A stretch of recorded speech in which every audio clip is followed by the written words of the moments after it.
احكي لكم سر. انا لما كنت اضعف قبل التحرير كنت اجي لهون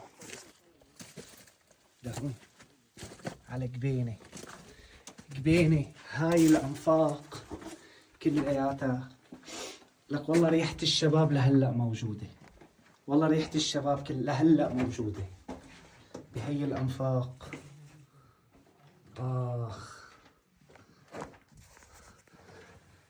ترى الله يعز اللي عزنا، الله يعز اللي عزنا، والله يرحم الشهداء ويشافي الجرحى. الله يعطيكم العافية يا كل إنسان إجا لهون وصمد وتحمل وقاتل. الله يعطيكم العافية، الله يعطيكم العافية، وإن شاء الله بيعوضكم إياها بالآخرة. هذا عزنا اللي بنرفع راسنا فيه، هذا عزنا يلي بيخلينا نهتف ارفع راسك فوق، انت سوري حر.